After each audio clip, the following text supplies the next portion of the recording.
నమస్తే welcome to our channel. AP IT విద్యాశాఖ మంత్రి నారా లోకేష్ ఢిల్లీ వేదికగా వైసీపీకి సవాల్ విసిరారు. మరి మా హయాంలో ఎటువంటి మద్యం కుంభకోణం జరగలేదని చెప్పి ఏ దేవుడి మీదనైనా ప్రమాణం చేసి చెప్పే దమ్ముందా అంటూ ఆయన వైసీపీకి చేసినటువంటి సవాల్ని ఏ విధంగా చూడాలి? మరోపక్క ఇటీవల కాలంలో చంద్రబాబు నాయుడు గారు మేము దేనికైనా సరే ఏ విషయంపైనైనా చర్చిస్తాం, అసెంబ్లీకి రండి అంటూ ఆయన సవాల్ విసిరగా జగన్మోహన్ రెడ్డి కాకుండా సజ్జల స్పందించారు. మరి ఈ అంశంపైన సజ్జల స్పందిస్తారా? అసలు వైసీపీ నుంచి ఎవరైనా స్పందిస్తారా?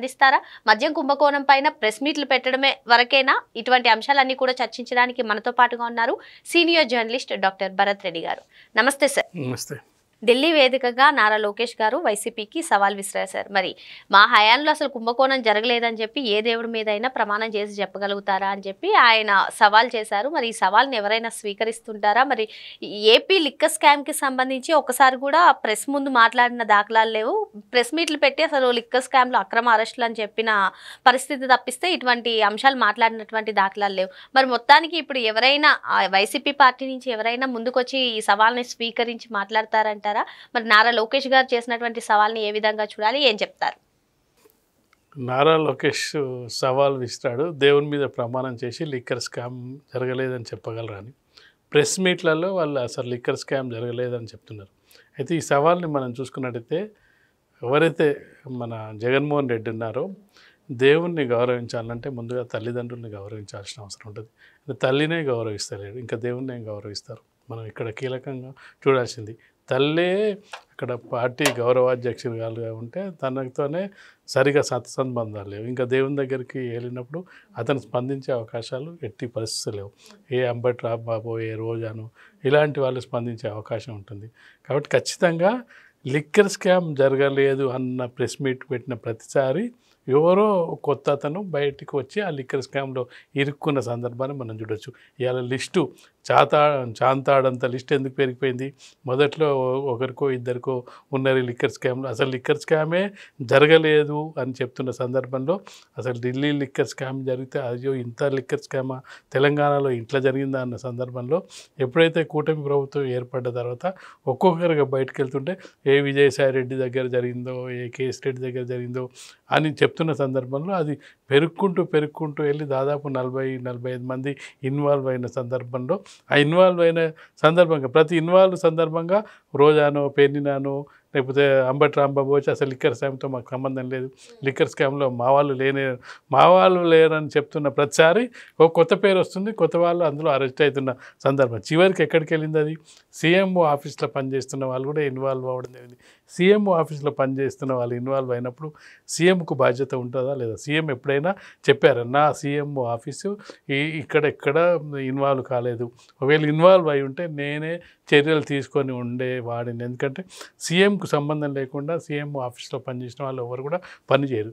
సీఎంఓ ఆఫీస్లో ఖచ్చితంగా కూడా సీఎంకు చాలా సన్నిహితంగా, నీకు భార్య కంటే కూడా సీఎంఓ ఆఫీస్లో పనిచేసిన వాళ్ళే నీడలాగా వెంటాడుతుంటారు సీఎంతో. భార్యతో మీరు చెప్పినట్టుగానే ఈ లిక్కర్ స్కామ్లో మాజీ ఎమ్మెల్యేలుగా పనిచేసినటువంటి వాళ్ళు, మాజీ పార్లమెంట్ సభ్యులుగా పనిచేసినటువంటి వాళ్ళు, సీఎంఓ ఆఫీస్లో పనిచేసినటువంటి వీళ్ళందరూ కూడా అరెస్ట్ అవుతున్నారు. ఈ అరెస్టులన్నీ కూడా అక్రమ అరెస్టులు అని చెప్పి వైసీపీ వాదిస్తుంది. కానీ ఈ లిక్కర్ స్కామ్ గురించి ఒక్కరు కూడా ఒక స్పష్టత ఇవ్వనటువంటి నేపథ్యం.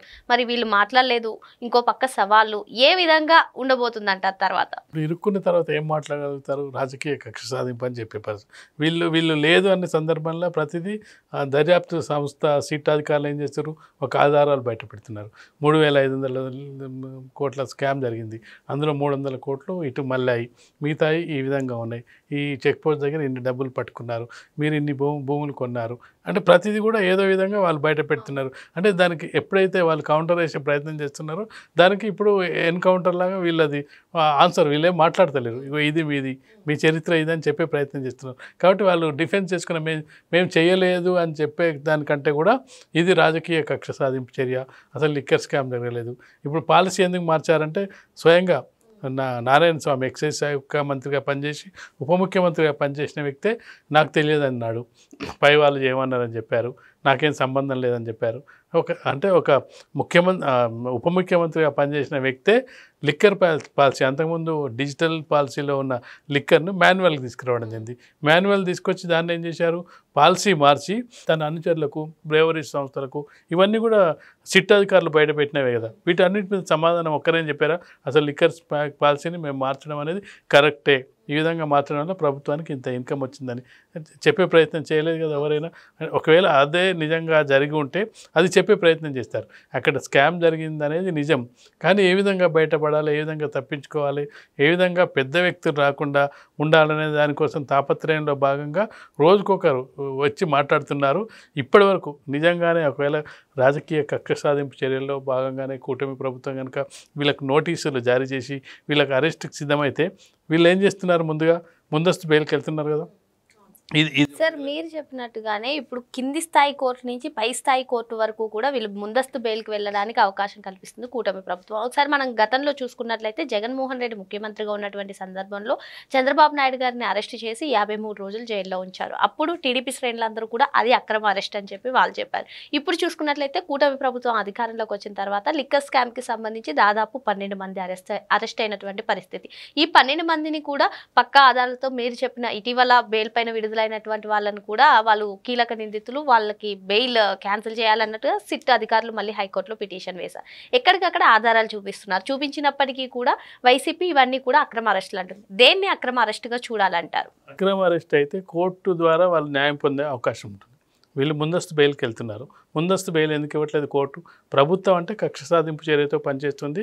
అధికార ప్రతిపక్షాల మధ్య స్పర్ధలు, వాదోపవాదాలు ఉంటే అక్రమంగా ఒకరి మీద ఒకరు ఆధిపత్యం చెలాయించే కార్యక్రమాన్ని చేస్తారని అనుకుందాం. మరి కోర్టులు చేయవు కదా. కోర్టులు ఒకవేళ కేసు రెడ్డిని అరెస్ట్ చేయడానికో లేకపోతే మితిన్ రెడ్డిని అరెస్ట్ చేయడానికో నోటీసులు పంపిరనుకో, వాళ్ళు ఏం చేశారు, ముందస్తు బెయిల్కి వెళ్ళారుగా. ముందస్తు బెయిల్ ఎందుకు తిరస్కరించింది కోర్టు?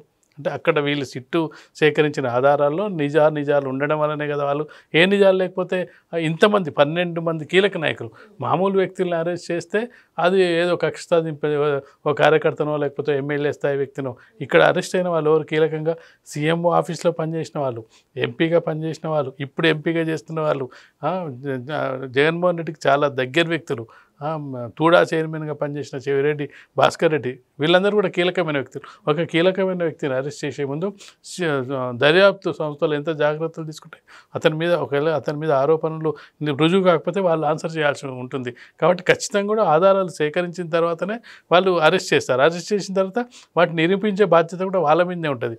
కాబట్టి అవి చేయలేదు అని చెప్పి వీళ్ళు నిరూపించుకోవాల్సిన అవసరం ఉంటుంది. అది ఇప్పటివరకు ఎక్కడ చేయలేదు. కాబట్టి ఖచ్చితంగా కూడా లోకేష్ ఏదైతే ఛాలెంజ్ చేసారో ఆ ఛాలెంజ్ స్వీకరించే పరిస్థితి లేదు.